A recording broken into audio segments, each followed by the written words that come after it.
Obrigado! Hoje o Pode Mulher recebe a escritora, diretora, escreveu livros. Gláucia, tudo bem? Tudo bem, e você? Tá joia? Adorei você ter recebido o meu convite, ter aceitado estar aqui comigo, tá?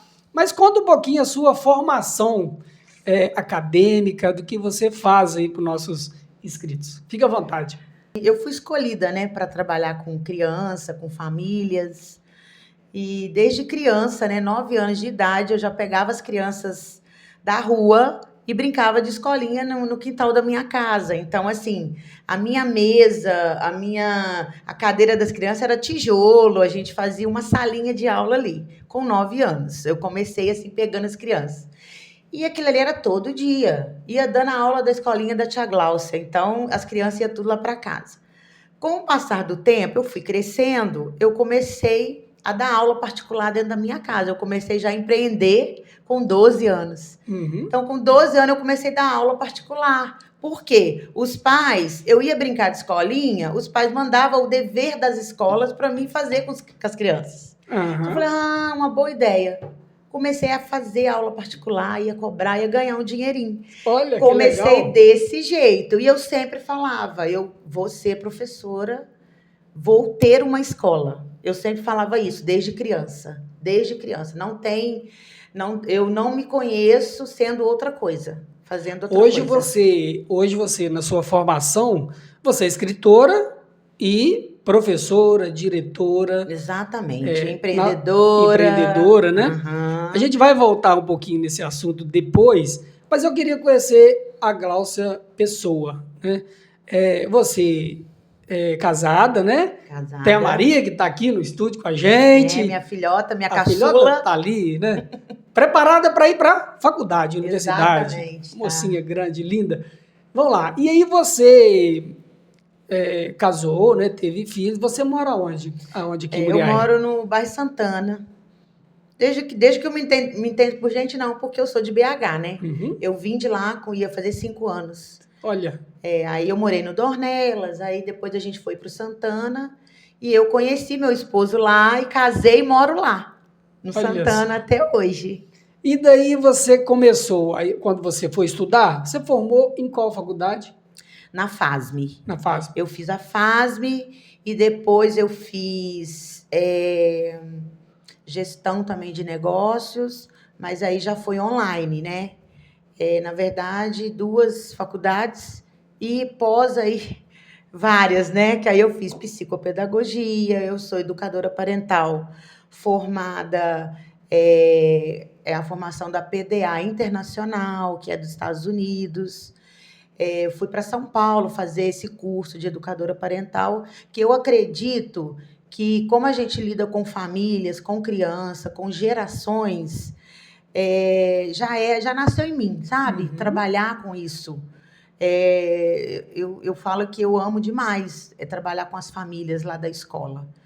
E foi isso, essa formação veio assim. Eu fiz o magistério também, aquele antigo, né? Que já te dava. Olavo Tostes. Do Olavo Tostes. Sabe que eu fiz aquele. O magistério? Eu formei lá eu acho que em 96. Acho que eu fui uma das últimas turmas. A minha foi a última. Formei em 98. Então. Não, eu formei em 98. Você formou em 98? Não, 96 é porque eu tenho uma data de 96, que uma vez eu fui lá no Cristo Redentor em 96, Nossa. Eu confundi.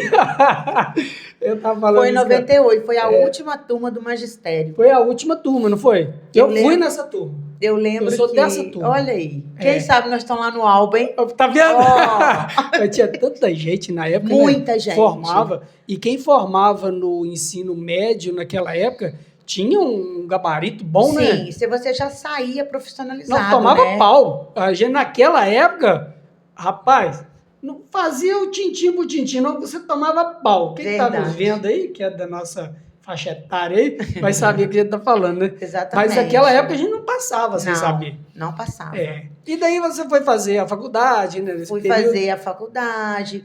Então, na verdade, quando eu fui fazer a faculdade, eu já estava casada, né? Eu casei em 2000, ou seja, eu tenho 25 anos de casada, muito bem É casada. bodas de quê? 25 anos? De prata. De prata. Bodas de prata. Nossa, é muito tempo, né? Muito tempo. Tá vendo, Janaína? Você tem só 15 comigo que tá achando difícil aí, ó. Eu tenho 25, Não, já passou do 7, então, minha filha, vai embora, que eles falam isso, né? A crise do 7. A crise do 7. Então, quando eu fui fazer faculdade, eu já era casada. Uhum. E eu lembro que quando eu casei, eu falei assim, ou eu vou ter meu filho, primeiro, vou engravidar, ou eu vou passar no vestibular da FASM. Uhum. Eu não passei no vestibular da FASM. Na verdade, eu passei na segunda opção, que no caso você colocava a primeira e a segunda. Só que quando eu passei na segunda, eu não quis ir na segunda. Eu falei, não é isso que eu quero, a gente coloca só para colocar, né? Uhum. Aí eu engravidei do meu filho, tive ele. Aí no outro ano vai eu fazer faculdade com um menino pequeno. Enfim, né? Eu acho que eu não sei como é que a gente aguenta, mas é o propósito. Nesse período você já tinha escolinha? Eu já tinha a escola já. Já tinha escola, né? A minha escola, eu montei ela junto com a Isnara. A gente eu tinha uma sócia, a gente montou no bairro. Era muito para ajudar o pessoal do bairro. O valor da mensalidade na época era R$8. Eu lembro como se fosse hoje, R$8. E a matrícula, os pais levavam uma cadeirinha. Não tinha valor de matrícula, levava a cadeirinha. Porque a gente mandou fazer um mesão e os pais levavam as cadeirinhas. Portanto, que as primeiras fotos, cada cadeira é de um jeito. Você tem foto dessa época? Tenho. Já tá aqui, já a foto. Já tá aí, tá vendo? Então, assim, e hoje, a minha escola hoje, eu dou aula para os filhos dos meus primeiros alunos. Confiança, né? Confiança. É ver que o serviço é de qualidade e de confiança. Exatamente, exatamente. Eles conseguem entender isso, né? Eu falo tão bom, eu agradeço tanto a Deus, porque tem hora que você quer explicar alguma coisa, mas você não consegue. Hoje a sua escola, ela é uma escola particular. Particular. Né? Tem quantos colaboradores lá? Você tem? Juntando tudo, dá 23. Tá. E é uma escola até o quinto ano? Até o quinto ano. O quinto ano, né? É o educação infantil, não, o ensino fundamental 1, que é até o quinto ano. De onde veio essa ideia, então? Olha que livro lindo, gente. Olha, eu tô aqui com a Glaucia muito feliz, porque, assim, é da minha área da educação, né? Como vocês sabem, eu sou professor de formação, e não é todo dia que a gente recebe pessoas que estão querendo escrever para as outras lerem, né? Hoje o mundo está tão rápido, né? As pessoas querem notícias rápidas, não querem... Coloca no 2.0, né? Olha para você ver que livro lindo. Conta um pouquinho como surgiu essa ideia, Glaucia. Então, esse livro já é o volume 2. A gente tem o Quando a Infância Dói, volume 1. E o volume 1, ele com 1 mês e meio, ele bateu o best-seller. Foi um dos livros mais vendidos da Publish News. E também, o 1 não saiu na Veja. Esse 2 aqui, que é o volume 2, ele com 1 semana ele bateu o best-seller. E ele saiu na Publish News e saiu na Veja também. Então, assim, ele foi muito bem indicado porque na verdade, é uma psicóloga, que é a nossa coordenadora editorial, que é a Carla Filó. Ela recebeu o convite. Ela é de Muriaé mesmo, Ela é de Muriaé mesmo. Ela é psicóloga, neuropsicóloga e pioneira em Muriaé, né? Porque ela trabalha com os neurofeedbacks e tal. E com os testes, ela consegue ver, trabalhar com o QI da criança. Ela percebe qual que é o grau, né, de neurodivergência dessa criança. Então, ela foi pioneira na escola. Ela recebeu o convite de fazer esse livro. Só que ela falou, eu não vou fazer ele sozinho. Eu quero pessoas que trabalham com famílias e crianças que vão agregar nesse livro. Então, ela juntou vários autores, né?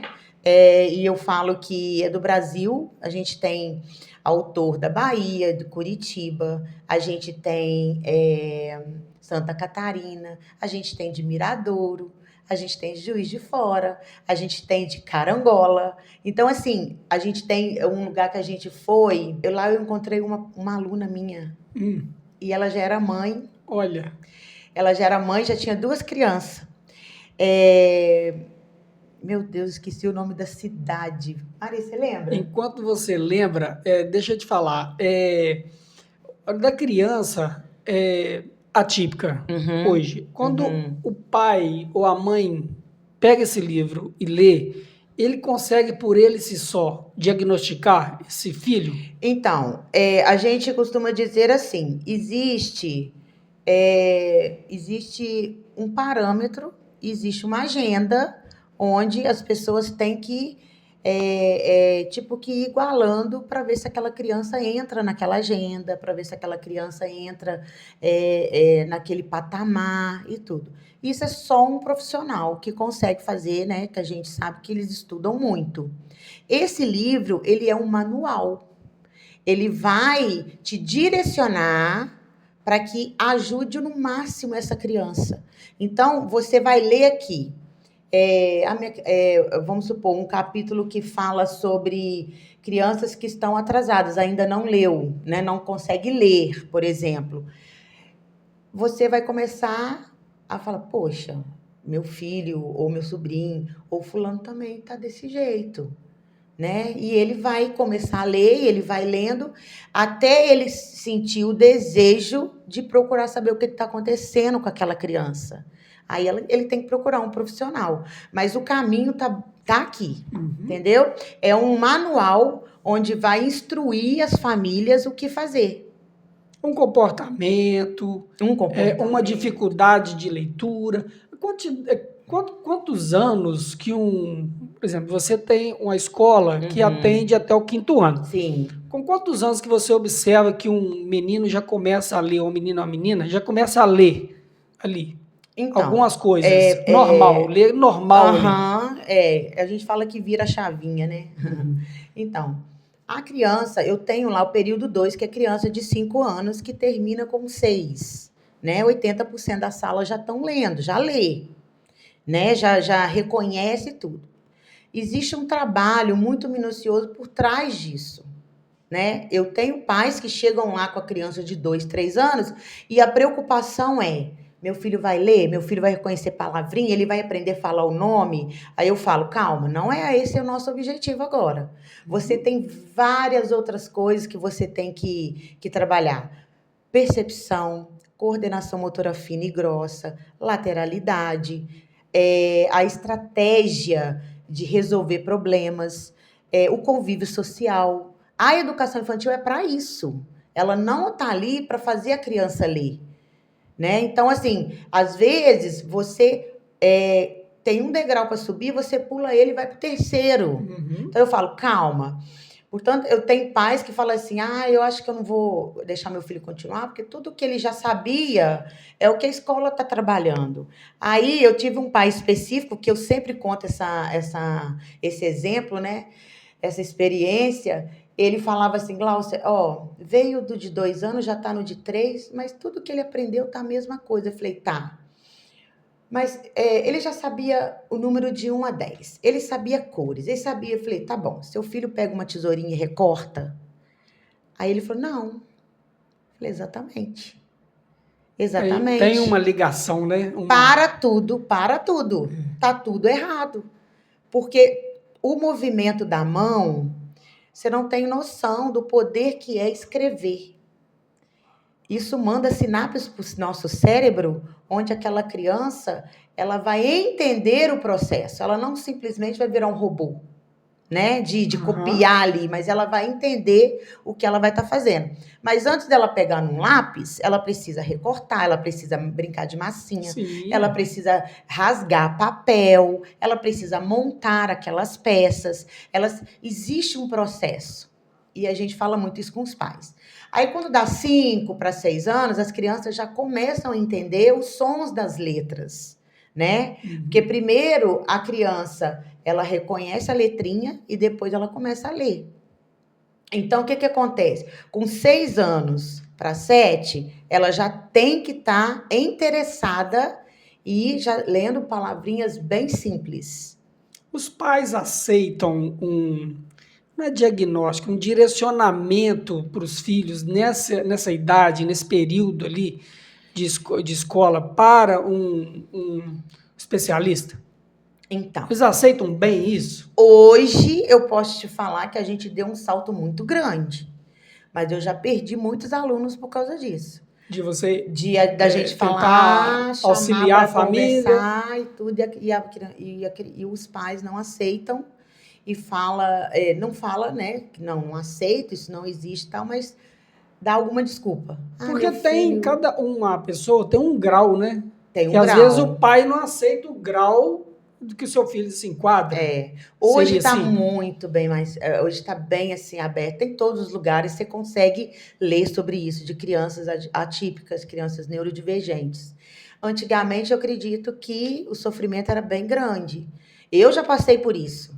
Essa represária. Como é que você faz esse auxílio parental, que chama? Educação parental. Educação parental. Você vai nas casas Então, na da verdade, assim, família? as minhas famílias, hoje em dia, elas já procuram a escola por saber disso, né? Antigamente, não. Antigamente, eu fui mudar a cultura das famílias. Então, eu já levei muito na cara, né? Como diz o outro, Imagino. né? Eu já levei muito na cara. Então, assim, eu tinha uma mãe, ela é muito nossa amiga, hoje o menino dela tá grande, ela fala, você estava nadando contra a maré. Imagino. Dando murro na Sim. ponta de faca. Tudo isso. Mas o propósito, ele não se explica. É o que preenche nosso coração. Então, assim, uma família que fala assim, cara, muito obrigado por você ter feito isso. E é o início, né? Você lida com os meninos ali começando, né? Começando. E eu pego, os meus alunos são do ensino médio e EJA, né? Já é bem velhinho. Já tem muita gente da EJA que segue a gente aí. Um grande abraço para vocês todos aí, meus queridos alunos, meus alunos também do ensino médio. Mas a Gláucia trabalha, gente, com os pequenininhos, né? Onde a sementinha está começando a crescer. E eu posso te falar, é a fase mais importante. Não é? A preocupação, a gente tem uma frase que fala assim, a sociedade não está pronta para isso. Que a parte escolar mais importante é a educação infantil, não é a faculdade. E realmente, a gente junta dinheiro para a faculdade, a gente fica preocupada, né? Onde meu filho vai estudar, mas não dá essa moral, né? Para a primeira infância.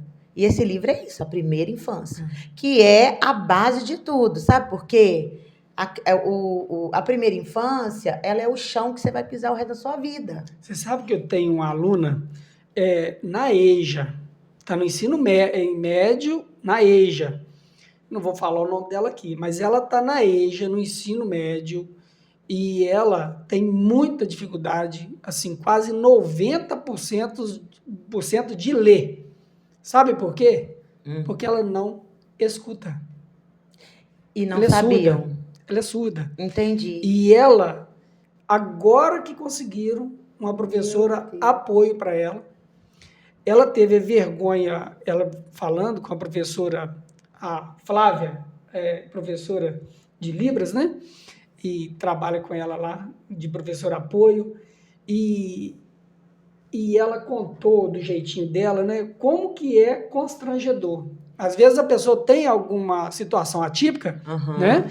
E ela não expõe aquilo dentro da sala de aula, ou dos parentes, não consegue conversar de igual para igual. Ela é do EJA? Da EJA. Ah, tá. Então, você imagina a trajetória de vida dela. Ela parou durante um tempo, né? E agora voltou depois da idade para concluir os estudos. Entendi. Então, esse serviço na sementinha que você faz, ele é fenomenal. Eu falo que ele é o pontapé, entendeu? Então, assim, e eu falo, a primeira infância, por exemplo, é a idade que a criança, é o boom do desenvolvimento. O cérebro, ele está totalmente em construção, totalmente. Então, aí só para você ter uma noção, a criança nasce, sem conhecer o mundo e tal, e o cérebro dele está fresquinho. Então, começa ali, todo o conhecimento que ele recebe começa as formações das sinapses do conhecimento, né? O desenvolvimento cognitivo. E até 3 anos, existe a primeira poda neural. Do 0 aos 3 anos, existe a primeira poda neural. O que é a poda neural? Todos os neurônios da cabecinha daquela criança que não foi estimulado, ele é jogado fora. Nasce outros. A segunda poda neural é com 6 anos. De 3 a 6 anos, a criança vai ter a segunda poda neural. Então, os neurônios que não foram estimulados são jogados fora. Então, você para você pensar qual que é a fase mais importante. É a primeira infância. Até 6, 7, até 10 anos, 90% do seu cérebro, do cérebro da criança, ele já é formado. 90%. Os 10% é da sua idade, de 10, 12 até 25 anos. Olha que interessante, né? 10% só. Então, com 25 anos, o seu cérebro para de ser construído, né? Claro que existe a plasticidade, né? Que a gente tem os estudos aí, que você vai moldando o seu cérebro, né? Mas é muito mais difícil do que quando é infância. Porque ali são gerados não sei quantos mil sinapses por dia, por minuto, não sei te dizer quanto, porque não existe um número específico. Mas, então eu falo, se essa criança, ela nasce, ela fica num ambiente que não agrega, que não traz conhecimento, numa televisão, no celular, ela fica o tempo todo ali, essa criança ela vai desenvolver um atraso. Por quê? Os neurônios dela não estão sendo estimulados. Porque todo o conhecimento está dentro dela. Se você não estimular, o conhecimento vai ser jogado fora. Então, a primeira infância é onde a gente tem que olhar, tipo assim, é agora. Agora. É agora. Eu não posso deixar para amanhã, entendeu? Uma criança fica 8 horas numa televisão. Ou com o celular na mão, Ou né? com o celular na mão. Vendo coisas muito rápidas que não dá tempo nem de assimilar a realidade Aí daquilo. depois vem criança com TDAH, por quê? Aí vem criança super agitada, imperativa, por quê? Aí vem criança com dislexia, por quê? Não foi estimulado.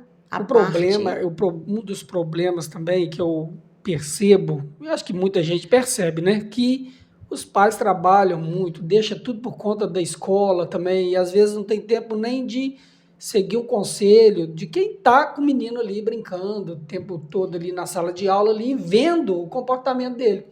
Isso pode, lá na frente, ter um prejuízo muito grande. Muito grande. Eu penso dessa forma. Grande. Você concorda comigo ou eu estou falando besteira? Não, você está falando Sei totalmente. Lá. Você está falando, assim, é isso mesmo que acontece. E eu falo com os meus pais, quando a gente dá o aconselhamento de educadora parental, né? Que aí eu dou o treinamento para os meus pais, porque o jeito que eu lido com os meus alunos lá na minha escola, os pais, eles vão aprender a lidar em casa também. Porque eu dou esse treinamento dentro da minha escola para os meus pais. Não é culpa dos pais também, né? Às vezes os pais se culpam. Igual quando voltou de pandemia, a gente teve uma sala de crianças de 2 anos, 9 não falava. Crianças de 2 anos, 9 não falava. E esses 9, a psicóloga começou a estudar o caso, né, de crianças atípicas, ou crianças que estavam só com atrasos, com falta de estímulos. A escola ajuda esse estímulo? Um montão de crianças junto lá ajuda, né? Ajuda porque não tem como você lidar com o social sem estar dentro do social. Entendeu? Então, e a criança, todos nós temos, mas a criança está fresquinha. Aí eu falo, o ambiente, ele é importante? Ele é importante. Né? Então, quando você escolhe uma escola para o seu filho, você tem que ver como que é o ensino dessa escola, como que é a professora que vai lidar com o seu filho, porque isso tudo vai gerar nele e vai formar o caráter dele ali.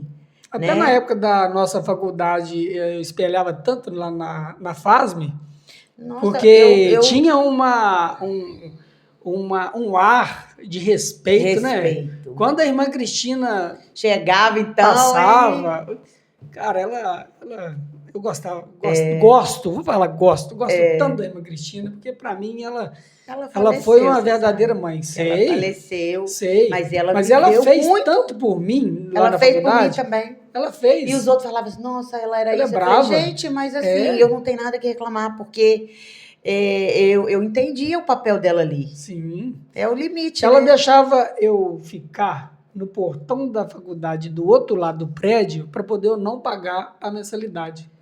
Você entrava por lá? Não, eu ficava no portão esperando os alunos chegarem para poder eu olhar se é realmente aluno que estava entrando na faculdade, que eu conhecia todo mundo. Ah, tá. Você tipo que trabalhava. Eu chegava lá, por exemplo, 5 horas da tarde, 5 horas da tarde, os alunos começavam a chegar 6 horas, né? E aí eu ficava no portão. Quando os alunos todos entravam, eu entrava também. Pra sala e de eu aula. não pagava mensalidade. Entendi. Eu fiz a minha faculdade sem pagar mensalidade. Entendi. Tá vendo? E ela me ajudou muito também. Ela me ajudou muito. Mas a gente tem essa referência de onde a gente estuda. De como que é o comportamento. E você não vai para uma escola também que não te reflete. Então, entendeu? por exemplo, assim, esse lado do infantil que a Glaucia está falando, ele é importantíssimo, né? Saber aonde que o seu filho está indo, né? Da referência, da quantidade de tempo que essa escola está funcionando, né? Exatamente. Isso é muito bom, né? Confiável, né? Confiável. É um ambiente confiável. A gente trabalha lá, a gente é baseado lá na minha escola na disciplina positiva, né? Que é a disciplina respeitosa, né?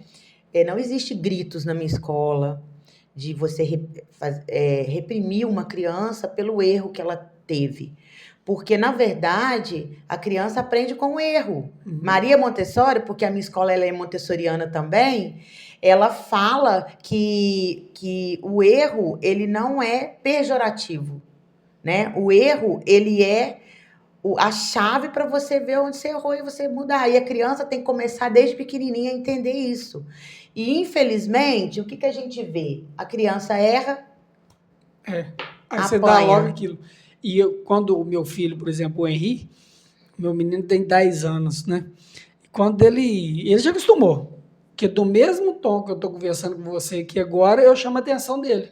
Exatamente. Não precisa mudar o tom da voz. Exatamente. Porque se a criança aprender que é sério a conversa, quando você aumenta o tom da voz, então você vai ter que aumentar o tom da voz para ele entender que aquilo é sério. Opa, agora eu tô falando sério. Porque se eu não aumentar o tom da voz, eu não estou falando sério. Como que eu faço para adquirir esse livro lindo, maravilhoso, que vai me ensinar várias coisas? Então, você pode adquirir lá na escola.